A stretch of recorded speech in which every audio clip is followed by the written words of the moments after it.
If I cut this tomato plant, can it be saved? Okay, so that's kind of dramatic, but I thought about this because the other day I literally tripped over one of my tomato plants and broke it in half like this. And I bet a lot of you have accidentally done the same thing.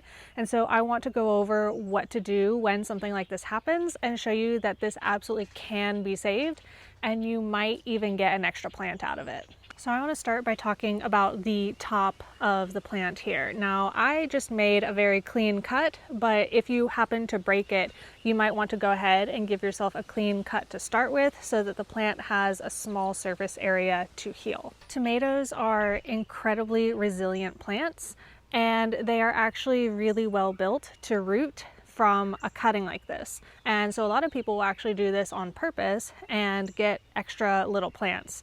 But if you look really close, you can see that there are little hairs along the stem of your tomato. And these are roots waiting to happen. And so as soon as you put this in contact with soil, all of these little hairs are going to start turning into roots. And it's actually quite easy to reroot a tomato cutting like this. So if it was me, and this has just happened, I would cut off some of the lower branches like this.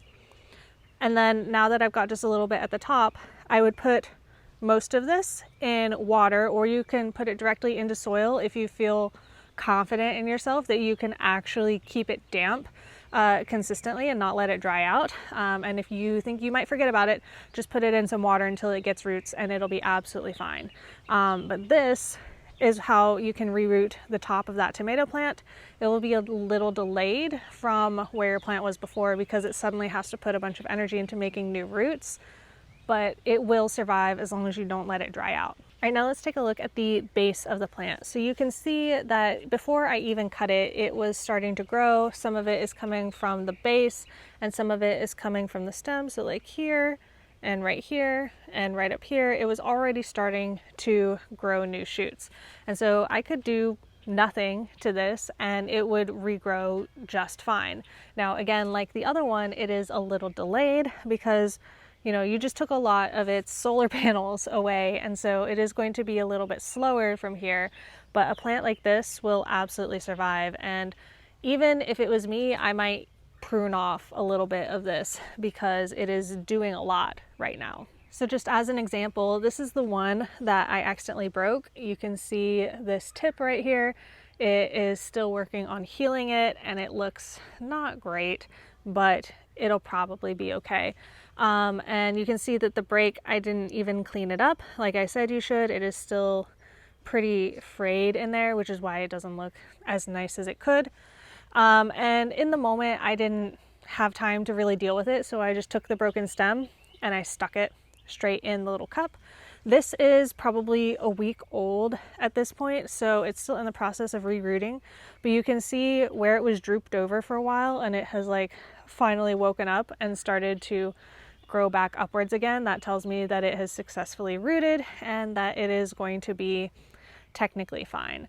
Now, if I have extra tomatoes, am I going to plant this one out in my garden?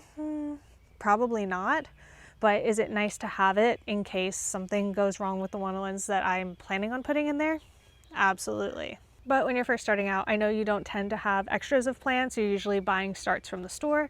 And normally if you're doing that, you don't have extra plants, which is totally normal. I have extras because I started from seed. And when I start from seed, I plan for extras just in case stuff like this happens, or some of them are small for no reason. That sometimes happens. But if you are not buying extra plants, knowing that you can do this and you can save a plant, I think can be really valuable. You don't need to throw the whole thing away. You don't need to go back to the store and get more. This plant will theoretically do just fine. If you want more tips like this, make sure that you subscribe, and I'm going to leave a video right up here for you where I describe exactly how you prune your tomatoes after they're in your garden and they get going. So make sure you check that out, and thank you so much for watching. Until next time, happy gardening.